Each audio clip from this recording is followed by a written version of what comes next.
Right, well, I'm joined by Thomas Helbo, who is the CTO and EVP for technology at Tele2, which is the quad play provider that owns Com Hem, one of the biggest pay TV operators in the Nordics.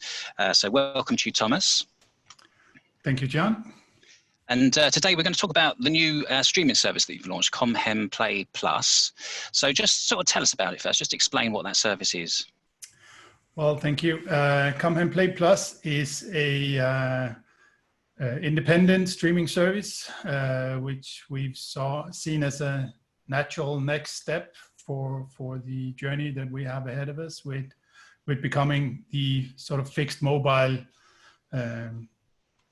convergent provider in Sweden. And we see this as a natural step towards getting the right content and providing and use that to take the next step. Okay, I mean, you already have a full flavour package with Com Hem. So if I want a complete pay TV bouquet and everything that we're used to with that, I can get that. And this is paid light, is that right? So smaller amounts of channels, less commitments, that kind of thing? Yeah, exactly. It's a classic VOD service or a SVOD service with a low price and a low commitment and easy access. Yeah, okay. And is it available to anybody? I mean, do I have to be a broadband customer of Tele2, for example? No, it's available to anybody. It's a standalone subscription that you can get, and we've also added it to the current subscriptions for the existing customers. Okay, so does it have different content then? If I was an existing customer, is there a reason for me to take this as well? Yeah, there's some added content that could be relevant, and for the TV customers, they of course have the same look and feel and the same experience inside the normal TV experience. Okay, and why have you launched it, and in particular, why now? Well, the focus now is on our own customers. And as mentioned, we see this as a natural step in the journey towards fixed mobile convergence. And this has proven to be a good add-on service that's complementary to the global services available. Okay, I mean, most sort of pay light is kind of aimed at trying to catch people who aren't full pay TV customers. So you sort of, you try and get people who are maybe cord shavers or cord nevers even. But in this case, you're actively seeking out your own customer base to get them to subscribe to this as well. Yeah, we see that this is one of the fastest, or probably the fastest growing streaming service in Sweden right now. So obviously there's sort of an attraction towards services like this, and we see it as being complementary to the global services, but also adding something valuable to the existing customers. Yeah, and how do you differentiate, whether it's with the sort of the local SVODs that you compete against, or with the global SVODs? Well, I think from that perspective, it's of course optimized for the Swedish market with regards of content. And we've taken a bit of a different approach than what we've done historically, where we've gone to sort of the content houses having aggregated content. But here we go directly to the studio and try to get content that is exclusive to our customers and the subscribers of the service. Okay, so there will be some exclusive content. Would you go into down the road of originals, for example?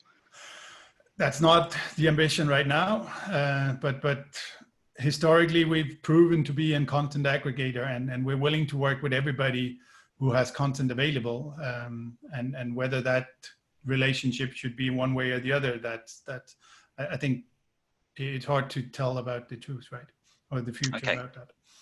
And some of the content providers that you have on board already, things like National Geographic, Cartoon Network, Fox, I mean, there's some big names there. I mean, do you also see this as maybe a place where you would put more kind of long tail content or special interest, or is it really just the premium kind of creators that you're looking for? No, I think like everyone else, we have both the exclusive content, we have the long tail content. but we also we have a history of being an aggregator and work with everybody, and we see that if the content is fitting the profile that we're trying to build and the way that we see the market is reacting, then we're definitely open to work with whomever has interesting content and availability of the services. Okay, and is it all VOD, or do you have any linear streaming channels on there?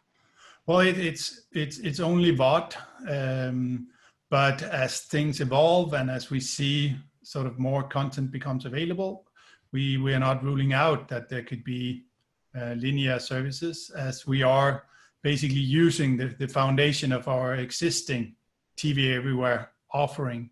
Then it's fairly easy to add, and it's beneficial to add the services then that's available. Okay, and I know obviously Com Hem has been a pay TV operator for a long time, and then you were one of the very first to become a super aggregator, as we call them, where you start streaming, bringing in streaming services into your user experience. Now you have this as well. I mean, do you view this as your kind of step into the world of stronger digital aggregation?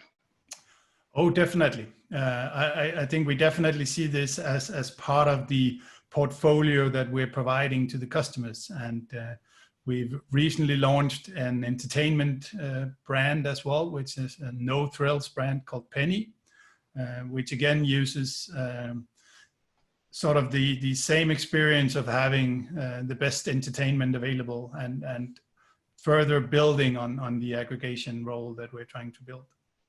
Okay, and then I know Apple TV is one of the connected TV platforms that are listed for Com Hem Play Plus. Is it an assumption that you'll expand to other connected TV platforms as well? Yeah, definitely. I think with the existing services, we do see that the behavior and the viewing habits is changing when going into the living room TV, and with the current TV offering and the set-top boxes we have there, we do see that this is a good complementary service, and we definitely need to be where the customers are. Okay, and is it built on the same technology as your existing kind of multi-screen services, or even the set-top box services? Because I know you have an Android TV set-top box operated tier, don't you? Yeah, we do have an Android TV operated tier set-top box that's been in the market for a few years now. We do have a TiVo solution as well, and both of those services are of course focusing very much on in-home usage, and this is a different segment that we're trying to get here, but it is exactly the same platform, and it's just shaped in a different way, so we fit into the segment and the availability of these customers that are interested in services like this.